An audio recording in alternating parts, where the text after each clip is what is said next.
Hey all, Scott here. I'm leaving the door open now. I don't know, air's fun. Been on a good streak lately. Air jumped the shark. I have it all now. Scoliosis, mitosis, bed bugs, bed bats. So I got some free time to kill as I heal up. I might be able to actually play some of these games here. Or shapes.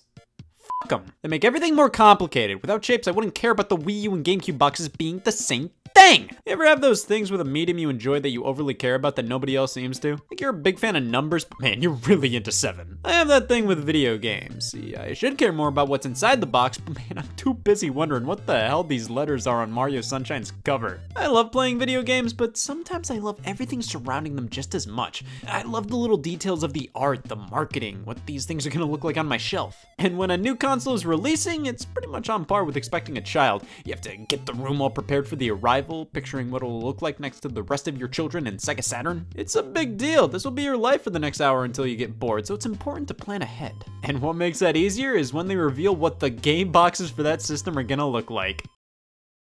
Dog shit. They look like dog shit. Every game system has what I like to call the box art templates. The people behind the game create their own art to represent their product, but they have to take into consideration the fact that their art had to slide onto this here template to sell a copy. All Nintendo Switch games look like this, art with an eyesore in the corner. All GameCube games look like this, art with love handles. All 3DO games look like this for some reason. All systems follow a template with their physical games and use specific containers so virginity doesn't spread. Now, many will probably say, Scott, that doesn't matter. Well, neither does life. Live with it. Sure, no single box art template excites me now. I've mellowed out over the years. But this stuff legitimately interests me. I love seeing the differences between packaging on each console, how you can represent an entire system's objectives and brand via a simple box with enough room for custom artwork to flourish. Making sure the packaging design of any product is clear enough to denote exactly what it's for is important. Using the logic of it doesn't matter basically means everything on a store shelf should be in a blank cardboard box. Who cares what's inside anyways? I just want to buy the PS4 Spider-Man. Nope, that's a gun. So let's take a look at all the major consoles throughout history and rate their packaging templates, starting with the Magnavox Odyssey. I do like 7. Being the first game console ever, the Odyssey was a true revolution, offering different games by plugging in different cartridges with an asterisk after every word there. This means nothing to me. Let's move over to the Atari 2600, where they had a variety of different box art designs. There wasn't a true standard. Pretty much every game publisher had their own design templates for not only the boxes, but sometimes the cartridges as well. These are all Atari 2600 games. They're like snowflakes. It's hard to tell what game system many of these cartridges are for, which I think is one of the major reasons box art was sort of standardized across each console afterwards. Some of these games barely even mention the system, so this is what it's like to have a gluten allergy. Now, the Atari published games usually followed the same templates. However, they did change it up quite a bit over time. Colored borders with big art, colored borders with small art, silver borders with big art, silver borders with small art, and the cartridges themselves range from the same damn thing as the boxes to a thesis statement. The lack of consistency across not only Atari 2600 boxes, but pretty much most game consoles around this time definitely added to some confusion consumers faced when it came to video games. The fact that all of these games are for different consoles and you can barely tell was a problem. But the lack of consistency across the board wasn't really an issue when you got it in your home. Does it really matter that this Atari box looks different from this Atari box? No, because everybody just threw these boxes away. They were cardboard. It's not like you'd gain anything from keeping a box and living in the 70s. I will say though, the box art templates that allowed the artwork to shine while also clearly denoting that, yes, this is in fact a waste of time, are definitely the best, as these ones where 70% of the space is taken up by anything but the game in question are fans of the term not ideal. Imagine being surrounded by 10 inches of silver and saying, I matter. Either these game boxes didn't tell you what console the game was for, or it couldn't get enough of telling you what console the game was for. Something had to change, and who better than Sega to fuck up this good? The 8-bit era is upon us. Out with the garbage cardboard boxes and in with Nintendo, you swine. The boxes for the NES followed a similar format to Atari's. Most of Nintendo's own offerings would use the same template, while third parties were left on their own. At the very least, each licensed game for the NES featured the distinct Nintendo logo and the Nintendo seal of quality, which makes it fairly obvious what system these are for. But Nintendo did follow a few templates themselves with their box art, most notably the black box games. See, there was a problem with a lot of Atari titles. You'd see this box and end up getting catfished. Nintendo had no shame with showing consumers exactly what the game was going to look like on the box itself, so many of their early titles for the console followed the black box template. Space-looking background, angled title, taken sprites from the game and crammed them all together, genre. I mean, yeah, This is what a graphic in pinball looks like, but seeing this on its own does not make me think pinball. Some of these games just do not lend themselves well to the black box template. The sports games, arcade games, sure, those are easily understandable based on the one screenshot they use, but when you get to the funky shit like Clue Clue Land, white kids saw this box and said, "Mom, that one." Nintendo actually kept using this format for a few titles, changing it up with a silver background for Metroid and Kid Icarus. But as time went on and the NES was more accepted by society and people sort of knew better what to expect from the games they bought, the black box template was no longer needed and we got some more elaborate designs. No clear template was used for a while outside of sometimes having a tagline in the corner or something. But then, they introduced the Nintendo Entertainment System header. It was red and small. Like ants. They finally got around to standardizing the look of NES games and boxes with this simple header. It only took them until people stopped giving a shit. This style of NES box art started being used around the time the Super Nintendo became a thing. Great. So NES boxes looked pretty inconsistent, but at least the cartridges are all in the same boat. I love the designs of these things. You have the little indent making it easy to pull off the shelf. They stand up well in multiple ways, making them a dream to store and not play. The labels are the perfect size, extending to the side, showing off the title, with many of the logos being big enough to be easy to read, but not too easy, thank God. These cartridge designs are fantastic. The boxes could have been a bit more standardized, but at the very least, it made way for some amazing art. And hey, if we want something that has the exact opposite strengths and weaknesses, let's check out the Sega Master System, my best nightmare. So, this is innovative, a plastic case. The cardboard boxes may have been more cost effective, but everybody just checked those in the trash once they plucked the game out. The Master System's boxes were hard plastic with places to store the game and instruction manual, making people realize, oh God, I have responsibilities. It's time to take care of your games. Put them up on the shelf, keep them in a safe container. It'll keep it safe, I swear. In regards to the plastic case, the Master System truly innovated. Everything else, where do I begin? The general format of the Master System's box art was graph paper,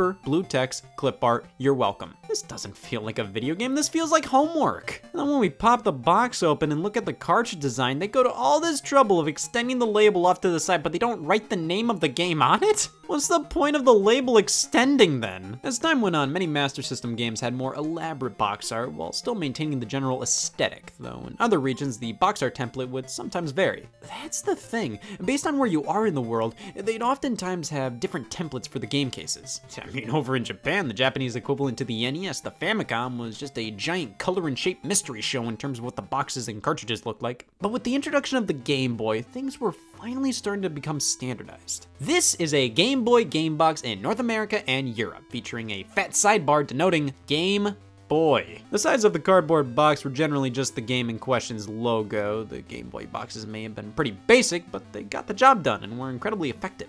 As years went on, it was becoming less and less ideal to just have whatever you felt like denote what system your game was for on the box. Sure, NES games would always say, this is for the Nintendo Entertainment System, but it would normally be in a completely different spot each and every time. As more and more systems were coming out, you had to be clear as day what system your game was for. In Japan, Game Boy boxes were slightly different, but were generally labeled as Game Boy in the corner. I mean, they weren't as loud as they were over here. The Game Boy logo is so big on our boxes, it's like they were expecting consumers to refuse to believe this was on Game Boy? No, this can't be! Moving on to the Sega Genesis, they kept with the plastic cases the Master System had, go them. And instead of regular graph paper, they inverted it. Absolutely classic looking boxes here. The black background feels so Genesis. The white background of the Master System boxes felt so out of place, like they just spun a wheel and decided, yep, that's what we're doing today. Not only does the coloring fit the tone of the Genesis, but we get much more fleshed out artwork for some games, unlike the singular PNG of many Master System ones. Here's my problem though. While this template was pretty standardized across the library, it wasn't standardized. Various games, even Sega published ones, used completely different templates, sometimes having full spreads of artwork across the spine. Even the games that used the same templates didn't follow them one-to-one. The Sega Genesis logo changes size and placement constantly. The size of the artwork on the front is different on various games. The placement of the UPC code is always up in the air. It's not a big deal. It's incredibly easy to tell what's a Genesis game and what's not. It's just weird they'd set a template for Genesis boxes, but wouldn't follow it 100%. At least most of the cartridges are pretty in line with each other, except for the ones done by Electronic Arts. Those look completely different. and balls. It's a long story as to why some companies made different looking Genesis cartridges even when they were officially endorsed by Sega themselves. To sum it up, basically, some companies, specifically EA, wanted a better licensing agreement when it came to releasing their games on the Sega Genesis. Sega basically told them, what are you gonna do, reverse engineer the Genesis and find a way to make your own game cartridges so you can release as many Genesis games as you want without our involvement? Guess what happened? Sega didn't want to lose out on the profits with these companies and reluctantly gave them their seal of approval, and that's why some Genesis games have a tart yellow mole. After a while, Sega introduced a new style of Genesis packaging, this one taking cues from the Game Boy boxes, featuring a large banner on the side denoting, guess who? This new style was red all over and I do quite like it. While the black boxes are far more endearingly retro, these simply look really nice. Like ants. The tone of red color and stripes change a bit between boxes alongside the Genesis logos, but these look really cool next to each other until they cheaped out. Later in the Genesis's life, Sega opted out of the plastic cases and went with cardboard. Are you kidding me? While they feature the same red template, this is an obvious downgrade in every way. Nintendo save me, you son of a bitch. The Super Nintendo game boxes were horizontal. Good. All SNES games had this large border around the box with just a ton of shapes that make sense. Here's a triangle, here's some squares, 16 dots. Sure, that's a cute reference to the Super Nintendo being 16 bits, but why this way? We also have the Super Nintendo logo that was barely used over here. It's supposed to represent the 4 face buttons, but this thing was so much more prominent in Europe and Japan. The SNES box template is iconic, but actually critically looking at it, man, this is odd. You have this giant slab of square covering up part of the artwork just to give some BS tagline. I like the look of it overall, like you know this is a Super Nintendo game, but it feels a lot more abstract than something like the Game Boy or Genesis's offerings. It feels like so much real estate is being taken up by just pure black and no artwork when they could have just had the Super Nintendo logo and that's it. Not to mention, they're still cardboard, which made them prime candidates to be trash. Now over in Europe, the boxes were far simpler, except they needed to make 100% sure Europeans knew this was the PAL version of the Super Nintendo games. Do you think they know where they live? And over in Japan, the Super Famicom boxes were, oddly enough, in a vertical orientation and had far more space to let the art flourish. Just a logo or two denoting it's a Super Famicom game. No where racing becomes an adventure anywhere in sight. But taking a look at the cartridges, these are terrible. European and Japanese games for the Super Nintendo and Super Famicom had no end labels, so putting them on a shelf, only God knows what these are. Thankfully, North American cartridges have end labels, and I've gone half a sentence without bitching, that won't do. I am not a fan of how small these labels are and the colors they chose for them. Nearly all Super Nintendo games have black labels with dark colored fonts. Coupled that with how small these things are, and it's honestly really hard to read these things from only a small length away. Compare that to the NES games. All these labels are incredibly easy to read and they're the perfect size. I will gladly take the most likely to be the first person to bitch about the SNES End Labels award, thank you. Game Gear. Well, you got this Master System-like design, then a staircase design, and then you got this Genesis-like one, and that's all I'm willing to say about the Game Gear. What the hell is this, 3DO? Why is this packaging 3 times taller than a regular CD case? They don't even take advantage of the fact this thing is county size. The 3DO logo is just this tiny thing in the corner. They stacked the manual above the disc for no reason. At least you'll know 100% this is a 3DO game. If the sun is blocked, well, you know what Target started selling. Now, this is just one form of 3DO packaging. There was another where the game would come in a standard CD jewel case inside a box the size of this thing. What is this? Oh, yeah, fucking pointless. Game companies believed they had to make their packaging as large as possible to attract customers, especially over here in North America. So when games started appearing on CDs, they had to overcompensate. Discs. You ever have older people say to you, man, nobody uses these things anymore. Why, somebody your age probably doesn't even remember this. I'm 12, not 8. The Sega Cd add-on for the Sega Genesis used these piles of human garbage, and they aren't even people, which is impressive. So these cases are kinda cool, but they feel so fragile. They're so big with not much inside to really keep it all together if you drop it or something. Sure, standard CD cases are sort of fragile too, but at least they're easy to replace. Who has 4 of these in their car at all times? The design here is very much supposed to replicate the red Genesis boxes, except this time being blue. They still do have that annoying thing where the Sega CD logo is off-centered on a few games, and not all of them use this casing. Earlier titles used cardboard boxes with a standard-sized jewel case inside. What? If Sega was so forward-thinking with the plastic cases for cartridges, why did they use cardboard boxes for CDs? I mean, sure, they came in a jewel case inside, but still. And then when Sega decided to actually use these bulky-ass fragile cases for Sega Cd games, why did they decide to shift back over to cardboard for Genesis? And when they released the 32X add-on, why did they only use cardboard for that? I mean, again, the design here is just like the other ones, except yellow, but why was the Doom box the only one to print the 32X logo upside down? The cartridges are terrible. I mean, they look edible and they have no end labels. That makes it even more confusing as to why they went with cardboard boxes for 32X. I mean, with Genesis, I'd say most people kept their cases because they were hard plastic and those you could just put on the shelf like a book, being able to see which game is which by the spines. If anything, the Genesis games didn't need end labels because you had the cases, but now that you have these containers most people just threw away, that's when you don't use end labels? When people are more likely to have the cartridge and nothing else? But yeah, the Sega CD cases. Boo. They aren't terrible, but I always feel like they're about to fall apart. I do like using the cover art as a manual. That's incredibly resourceful and something CD-based games would usually do all the time. Overseas, the Sega CD or Mega CD over there use standard CD-sized cases, which is what makes the most sense. But making sense doesn't make sense in the video game industry, now does it? Even the PlayStation started things off weirdly. The initial batch of games would come in long boxes. Either they were the exact same thing as the Sega CD cases, or they were this weird plastic case with the artwork glued on top. And the spines. Why is the word PlayStation in this direction? Now, they did end up updating things to just standard jewel cases, and these are just so much more logical. You can easily replace the cases, the design is incredibly simple, but it looks nice. And over in Japan, they had the logo in any corner they pleased, and in Europe, they put the banner on the bottom and made the cases buff as shit. I mean, the PlayStation box art sort of ripped off the original Game Boy box art, but everything comes together quite well here, in my opinion. And the Sega Saturn's just off there doing its thing. Yup, the exact same case was used as the Sega CD. Still overly large, still pretty fragile. I mean, these are kinda cool, but I'm looking at these from a practicality point of view, and there is none. The Sega Saturn case designs are white with a logo that looks like it was made in KidPix 3D. It really does show how they were trying to push how the Sega Saturn is 3D, guys, we swear. It's not bad looking, though it's obviously aged more than the PlayStation packaging design and even the Sega CDs. And it especially looks outdated when we compare it to the Japanese Sega Saturn cases. Standard jewel cases, classy logo, it's got it all. The European style is most similar to the North American packaging, though they went for a black aesthetic. Isn't it odd to see how things change like this between regions for seemingly no reason? Especially the cases. Now, I may not be fond of the long-form clear plastic ones, but they are gods compared to what Europe got. Cheap plastic that barely held anything, let alone air. At that rate, I would have almost preferred going back to simple cardboard boxes. I said almost. The Nintendo 64 was still using disposable packaging, showing how even when it was an innovative console, in many regards, it was stuck in the past. These are very similar to the Super Nintendo's boxes, same dimensions and everything, though the new design is more colorful and less obtrusive.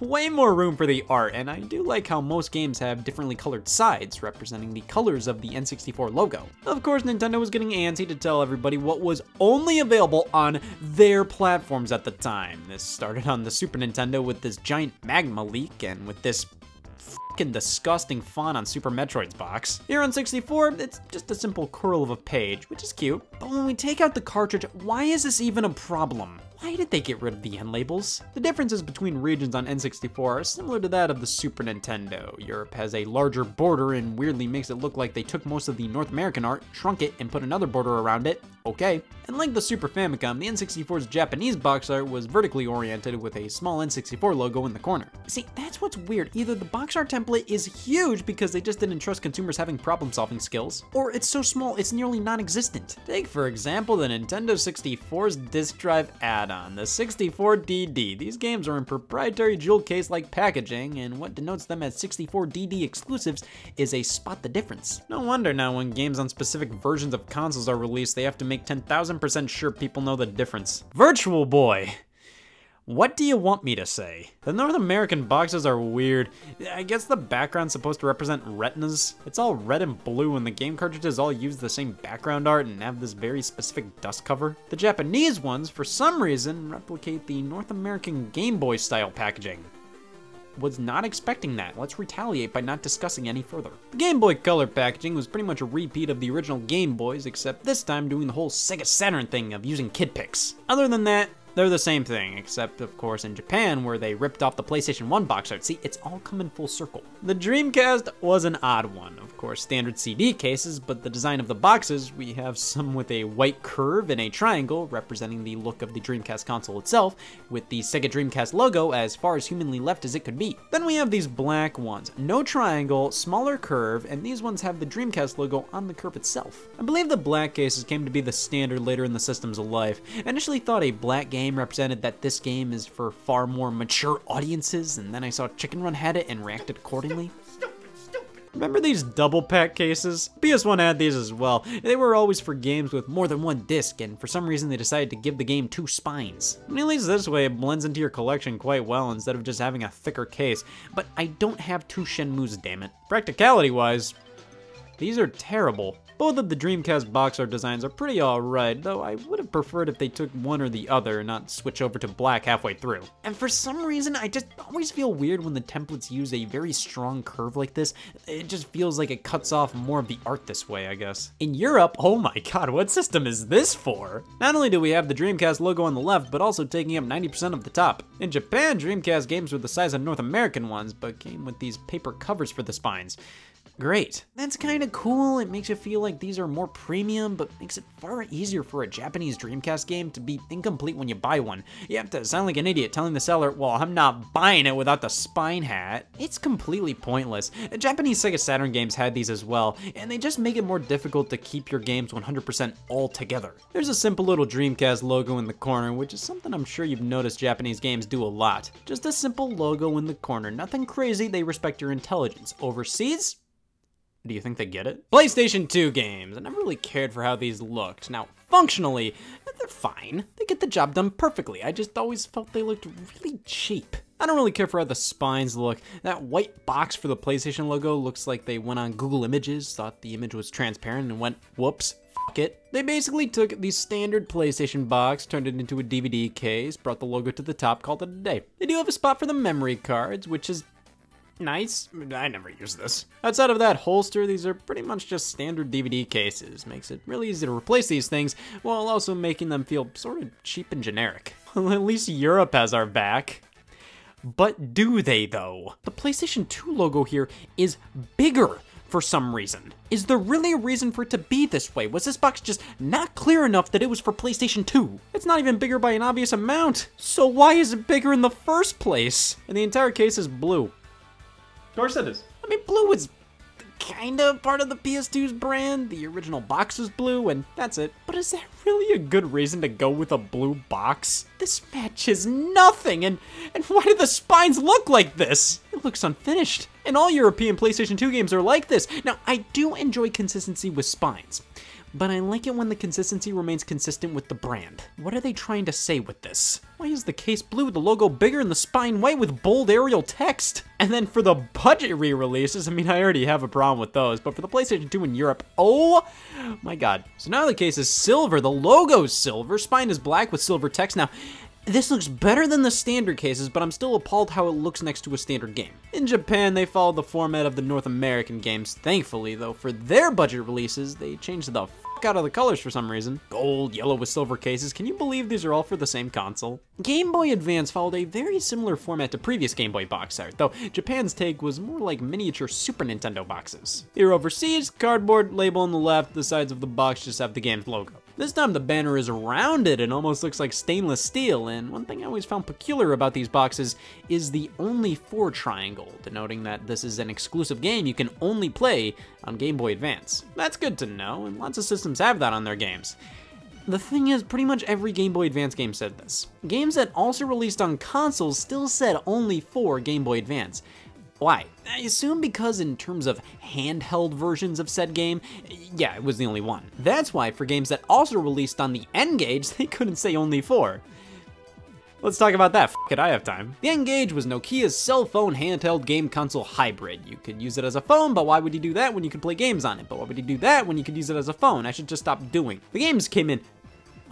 Oh my god, a plastic case for handheld games? This is incredible. It's a nice size, protects the game quite well. I think using a plastic case for your games really does wonders to making it feel more premium. It feels like an actual game, while in comparison, Game Boy Advance games felt like a cheap thrill. Just throw away the packaging like a toothbrush, who cares? It has an interesting banner design on the front and spine. The silver case looks nice, and on the inside, there is so much room for activities. 2 slots for games, and it comes with a carrying case that holds 4 more games. Why did they do this? I have no idea. I mean, 2 slots, that makes sense, but including a whole ass carrying case for 4 more games? Why not just 4 more game card slots? Whatever. The big problem though is the game card holder. It is so tight, you just can't pop the game out. If I do, then I almost feel like I'm gonna snap the card in half. No, you have to pull these things apart with 2 fingers and then use a 3rd finger to wiggle the game out. This is a 3-finger job. Now moving on to the GameCube. Fellas, I think I found it. I think this is my favorite video game packaging of all time. It's perfect. So first up, this game case as a whole, rock solid. So many other cases I come across are cracked and have pieces missing. They're basically falling apart. Hell, brand new games that just released, half the time when I open up the package, there's like a solid 60% chance there's gonna be broken plastic in the box. The disc spindle is broken, the manual holder is out of commission. It's a mess. Game boxes nowadays are so cheap, but the GameCubes, I have yet to find a single box that's broken like that. Banner is so nice looking, so sleek and cool. Sure, it is curved, but it isn't like the Dreamcast, which is basically half a damn circle. This is very subdued, a slight curve. I don't feel like it's in the way of any of the art, and if it's an exclusive, the only 4 label is the same as the Game Boy Advances. It's not obtrusive, it looks good, I love it. And then we go to the spine. Why is the GameCube logo on the bottom? An interesting choice for sure. I mean, pretty much every game box I know of has the console's logo on the top, but I'm okay with this change. It's probably because I grew up with the GameCube and I'm used to it, but it doesn't look out of place and is kind of a cool change of pace. But hey, if you prefer your console's logo on the top of the spine, just move to Europe. This looks wrong to me. But then if we look at the Japanese GameCube boxes, man, they were living a completely different life from us. These boxes are tiny. They just have a simple GameCube logo in the corner. There's this slip cover over a translucent case. I mean, no matter what, these things, at the very least, are neat. And hey, we got a taste of them over here. The Game Boy player adapter needed a disc to boot up, and that disc came in a Japanese GameCube box, no matter what region you were in. These things are cool, but they're just not as functional as the boxes overseas. The slipcover is the only way you're getting the full cover art, both front and back covers, as well as spines telling you what the hell you're playing. Without the slipcover, the manual is here to represent the cover art, but it's behind this super foggy plastic. And obviously this cardboard sleeve is gonna be more susceptible to wear and tear over the years and is more easily losable. While this is neat, I do feel like there were more efficient ways to go about this smaller packaging. That's right, Scott bitched about the Japanese GameCube boxes. Nothing's off limit. The original Xbox, just pure Mountain Dew green cases. It's pretty loud, but it fits with the image of Xbox. It's not like a blue case with a large banner and a white spine. I have been furious for the past 20 years. I think the Xbox boxes are what I would have preferred the PS2 boxes to look like. It has personality without being too loud and obnoxious while being functional as all hell. Though I find it odd that on the spine, if the game has Xbox Live Online support, they felt the need to label it as such on the spine. On the front cover, sure, I get that, but why the spine? Thankfully, when the Nintendo DS hit the scene, Nintendo wised up and gave us plastic cases for their handheld games, and this was a big deal to me. This made the DS feel like a home console on the go. Not only did it launch with Super Mario 64, but the games came in DVD-like cases, just like home consoles. And not only that, it had a power button. Not some power switch, it had a button just like home consoles. That was honestly a really cool thing to me back then. Take it. Cheers. These boxes are great, though. It's interesting Nintendo basically reused the exact same format from the Game Boy Advance boxes, except this time making it white. There's also this ridge thing, so there you have it. Regardless, the DS library was consistent as consistency throughout the years. You put every DS game next to each other and they all look so in line, so perfect. Unless you bought some European games. Japan's boxes were the exact same as ours. Europe fills an entire room. Look at this, why are these so big? The front template's the exact same, the contents inside are the exact same. Why are these boxes 1.5 times bigger than the rest of them? I mean, the translucent style is cool. The side is entirely white with this little triangle at the bottom, which apparently indicates which PAL region this is from exactly. These aren't bad boxes on their own. I just have no idea why they chunked. And of course, the redesigned Nintendo DSi had its own boxes for exclusive games. Who doesn't know that? Yeah, there were only 6 Nintendo DSi retail games. Some games that had specific DSi features made the hell sure you knew on the box, but these games were only playable on the DSi. These are basically the same cases, though some are white and some are black. The DSi banner is actually just a flat square now. Still a ridge, wouldn't be a DS game without the ridge. And the game card itself is a lighter color. Oh, and the spine. Why did they do that? Why instead of a DSi logo did they just do the 2 squares? That just looks stupid. Guys, the DSi boxes are stupid. Karma doesn't exist. F these boxes. Well, Sony entered the portable market with the PSP, so obviously they couldn't use cardboard boxes. They didn't want to look like fucking idiots next to Nintendo. They changed to spine. The PSP boxes are small, thin, and translucent. It shares many elements with the PlayStation 2's box, which makes sense as when the PSP came out, the PS2 was totally relevant. That's something you see a lot. If a company makes a home console and a handheld, many times they'll try to create parity between the box art designs. Doesn't explain why they put a game controller on the banner. It's probably because they released physical movies for the system, UMD video for PSP. Pretty much, this is silver, this is not. That's your way to distinguish what's a movie and what's a game. I mean, it makes sense. You don't want to buy Spider-Man 2 when you meant to buy Spider-Man 2. Halfway through the PSP's life, they changed up the box style. This is way more in line with how later PS3 games looked, but for some reason they decided to cut the banner on the spine in half. I'm all for freeing up space for the art, though I don't like it when they do that halfway through a game system's life, and thus now my PSP games look weird next to each other. Was that really a request from the PSP fandom? More spine? Changing up the box art template was a major problem during this time.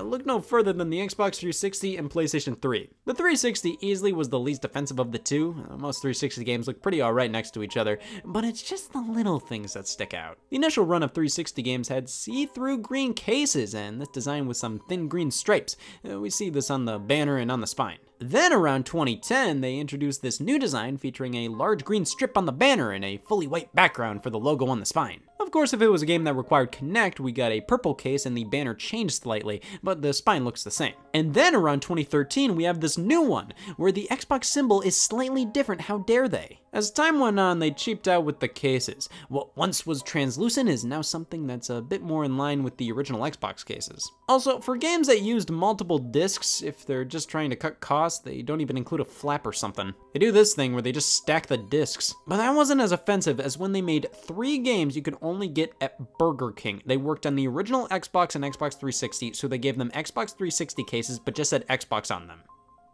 Remember this. The PlayStation 3 had fun life. We got 3 different types of box art. This is my hell. So they kind of went back to the PS1 style with this template, the banner on the side. It's not great. This original logo reeks of Spider-Man.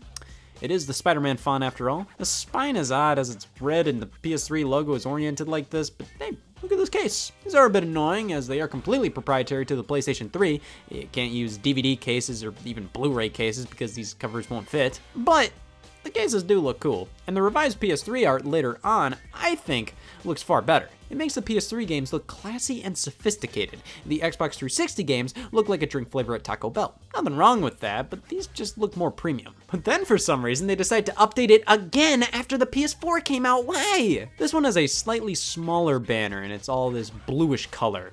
Okay, I get parity between handhelds and home consoles, but why would you want to make your last generation system look more similar to your current generation one? Don't you want to make it crystal clear which games are for what system? Why would you want to make it more similar like this? This obviously didn't work out, as only a few PS3 games featured this style. They did go back to the second revision. God, my year is saved. But there was one more style of PS3 game that was pretty eye-grittingly annoying. PlayStation Move titles. If a game had PlayStation Move support in some way, not even requiring it, just if it had it as an option, there's this giant PlayStation Move bubble on the front and on the spine. This just looks dumb. Again, just like the original Xbox stuff. I get it being on the front, albeit it's very large, but why the spine? Now the Wii. The Wii. How I love this system's box art style. The fully white design, white case, and the white spine. The banner is so unique, but it works. I love this template. Why did some companies f it up? I mean, when it's a cute big event like New Super Mario Bros. Wii, that was neat to have this fully red box. It sticks out, but kind of in a fun way. When pretty much all of LucasArts titles have a yellow spine for no reason, that's when I've had enough! There are a few games that like to make their spines different for whatever reason. NBA Jam, Twilight Scene, the Two Horsemen of the Apocalypse. But for the vast majority of the Wii library, this looks nice. And then Resident Evil Darkside Chronicles forgot the Wii logo on its spine, but just don't buy it and you won't have that issue. Also, there were the console pack-in games that came bundled in with Wii systems. These were annoyingly in cardboard sleeves. Thankfully, most got full-blown releases in plastic cases, but Link's crossbow training was f***ed from day one. Other regions were pretty much the same, but in Japan, they started giving games aimed towards older players black boxes because sure. The 3DS had very similar style boxes, fully white with a white spine. They differentiated these from DS boxes by, get this, moving the logo to the right. It's not rounded anymore either. These are completely different, are they not? The boxes are also a bit thinner than normal DS boxes, especially if they're from Europe. You could fit a boat in this. I really do like these ones, though the spines, well, they're fine. I don't like how Nintendo constantly flip-flopped between generic fonts and actual logos. It's just weird how some games have just words and others have the actual logos. Now later on, Nintendo released the new 3DS, being slightly more powerful. Some games were exclusive to this model, so they needed their own packaging. I have been waiting for this day for years. It's time to bitch about the new 3DS box art. So, basically, Nintendo's idea of not confusing consumers is to cover a new side of a square they haven't been to yet. We got left, right? Let's go for the top. These boxes look so awkward. Like, the banner is a bit bigger on an already small box, so the artwork looks claustrophobic. And you know, with how much video game companies love effing with the spines of their boxes for no reason, it surprises me how similar new 3DS games look to regular ones. And most 3DS games have this little disclaimer on the box, plays in 2D and 3D, some games only play in 2D. Weirdly enough, not all boxes have this disclaimer. And it's not even random third-party games that don't have it. Some Nintendo-published stuff doesn't have it either. The spines of these boxes have this cute little icon, which I like. Pop the game in the system, and that's the icon on the menu. Oh, that's a dumb attention to detail I enjoy. Now, I'm not a fan of when the icon is just the game's actual logo with its title. It just seems kind of redundant when the title and logo is already on the spine. These may not be perfect boxes, I do have some quarrels with them, but they're pretty good.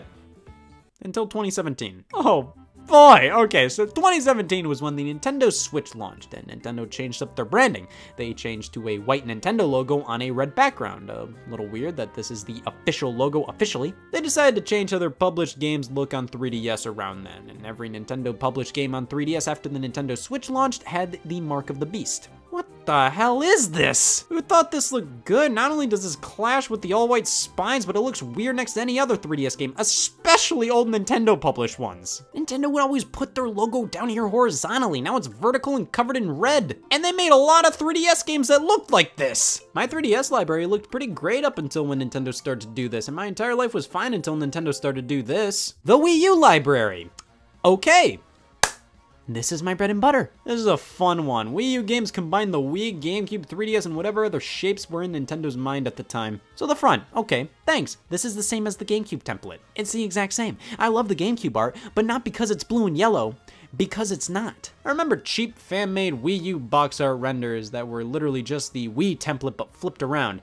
I think the official Darksiders 2 Amazon page used that for a second even. But then this was revealed when Assassin's Creed 3 blew its load and updated its store page with this box art, and man, I've never been the same since. So I'm fine with the blue and white look, but why a yellow trim? Why not make that trim white or make the header white and make the trim blue? Why this? The Wii U disc art has a header that looks like this. Why doesn't the box do this too? And why mimic the GameCube's box art design? Bless the GameCube's heart, but it was one of Nintendo's worst performing consoles at the time. So what do? You replicate its box art? I'm not saying this is why the Wii U failed, but they were kind of asking for it at this point. The spine has a ridge from the header extend over, which is cute, but it looks kind of off when you have a bunch of Wii U games together. Especially since a lot of the covers aren't going to be 100% aligned perfectly. You know, they shift around a bit in that case. So games will always look off-centered when a bunch are on the shelf. The same icon style from the 3DS is used, and the actual game titles, I have the exact same problem I did with 3DS games. And then a few games had some odd quirks. Now, similar to the Wii, in Japan, more mature-oriented titles were given a black case with a darker Wii U logo. For some reason, here in North America, 2 Wii U games used a black spine and nothing more, Resident Evil Revelations and Deus Ex Human Revolution. No other games did this. They're both from different publishers, and while they're both mature-rated games, they weren't the first or last mature games on Wii U. So what, did they want to do something like what they did in Japan and give mature games a black case but gave up after these games? Or did both of these games randomly want to use a black spine for no reason? Star Fox Guard has a cream-colored spine. I haven't graduated yet because I can't finish this essay. New Super Luigi U has a green case with green Wii U artwork, and much like New Super Mario Bros. Wii, I'm cool with this. It's more of a fun little event than an annoyance. But then Wii Sports Club forgot the blue ridge at the top. That is the definition of not a fun little event. European Wii U games had a blue spine, but it was white where the Wii U logo is. I may have found my least favorite thing. The PS Vita cases. These are adorable. They're so small, I question if these things should even exist. I love when we get custom-sized boxes like this. Seriously, you don't see plastic cases the size of this for anything else. It's great. We have a blue-styled banner and spine. Very basic, but effective. And this was what would eventually be the standard for the PlayStation 4. These are pretty good-looking boxes, I'm not gonna lie. Very basic, but they didn't change it up too much. It just looks good when a bunch of PS4 games are together. There is this big-ass PlayStation VR logo on the spine if the game supports PSVR. It not even requires it, much like PlayStation Move games on PS3. Why does this need to be on the spine? And why do some games that even heavily use the PSVR not have this sometimes? The initial releases of Resident Evil 7 didn't have this on the spine, but it did on the cover. Also, another complaint, PS4 game cases are disappointingly fragile. I've seen so many with chunks taken out of the sides, it's really lame. But you know what isn't really lame? The Xbox One cases. I have officially lied once today. So the concept of these are pretty neat. Let's make the banner a part of the actual case. Much like the PS3 cases, this makes it much harder to just buy cheap replacement cases, but they do look kind of cool. My problem with them though, the fact the logo is painted on means it's more likely the banner is gonna look slightly off. It may not be colored properly, the paint may chip off. It's a cool idea to have the banner not be a part of the artwork, but it doesn't really affect things much, especially when they end up putting an Xbox One banner on the bottom of some games anyway, so I don't really understand the reason for either one of these things at this point. The spine is fully gray with a logo, sure. And why is the disc on the left side of the packaging? How have we never gotten answers for this? Microsoft's done tons of different things with the Xbox One cases, mainly different styles of telling people why they should buy an Xbox One, but also re-releasing Xbox 360 games that are backwards compatible with the Xbox One. So many 360 games got re-released in Xbox One-like cases, but these aren't specifically Xbox One cases, they're Xbox cases, like from Burger King. These are simply 360 games. They aren't remastered versions on an Xbox One disc. They'll still work on a normal 360, but also play on an Xbox One because they are literally the Xbox 360 discs. They have two logos on the banner, and on the side they just say Xbox. Sometimes the disc says Xbox One and Xbox 360, and other times it's just the original Xbox 360 disc. My thing with these is, where do I put them? Do I put them with the Xbox One games or do I put them with the 360 games? They're literally just 360 games. They just reprinted them with modern Xbox branding. But they initially didn't put all of them in Xbox One cases. Here's Fallout 3, My Eyes. So you're gonna use a 360 sized case but design the packaging to look like an Xbox One's. This fits nothing. You put this with your 360 games, this looks stupid. You put this with your Xbox One games, this looks stupid. They actually re-released this game in the normal Xbox One packaging, which looks way better, and I'll be 100% honest here.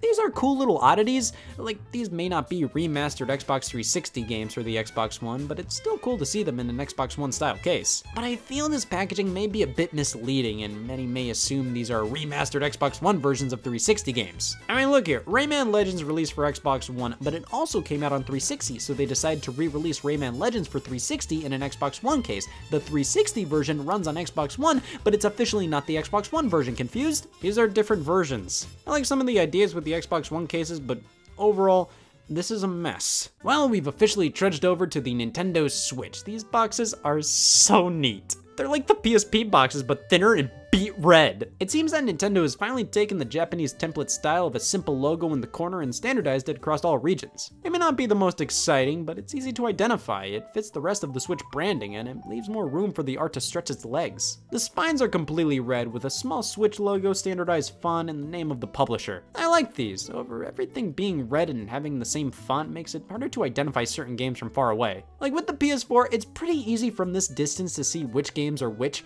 The Switch, you almost need to be right next to them. I can appreciate the consistency, but being too consistent does make things harder to distinguish. As cool as a bunch of Switch games look together, I still prefer the PS4 style personally. Also, that standardized font apparently isn't a requirement. A small handful of publishers use their own logo or font, and my god is it putrid. Can Come on, guys, just use the standard Switch font. Why does Super Bomberman R and Binding of Isaac need to use their own dumb font? Why did Battle for Bikini Bottom use a different font? It's not even SpongeBob related. They just used a different font to use a different font. That takes more work. If you're gonna do this, at least go out with a bang like the other ones I showed. This is just a generic font. Why not just use the regular Switch font? Nintendo Labo games have black spines, which I'm fine with. They're such unique titles in the library. I think it's cool to separate them like this. And European games are pretty much the same, but the title on the spine is centered and uses a different font, because Europe wouldn't be the same without that. Now the PlayStation 5 packaging is stupid. I've become more accepting of it over time, but it feels weak. It's the same as the PS4's, but with a white banner instead.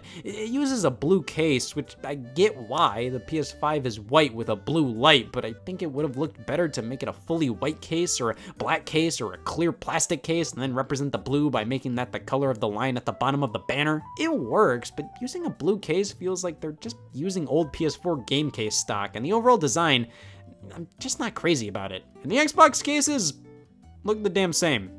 They just say Xbox now, woo. Oh! I finally shut off my hospital gown. I'm cured! And all it took was doing dear god anything but playing video games. The box art template and game packaging as a whole is just flat out interesting to me. And while I went on and even on about how consistency is key here, it's almost beautiful how consistently inconsistent these things are. It keeps things interesting, and if everything was perfect, well, I don't know what I would have done for the past 45 minutes. But spending your time wisely is important, and apparently doing this was all for the better of society. Karma does exist, and it cured me by talking about game packaging. So apparently, it loves when you talk about game packaging. As long as you don't talk shit on the DSi boxes.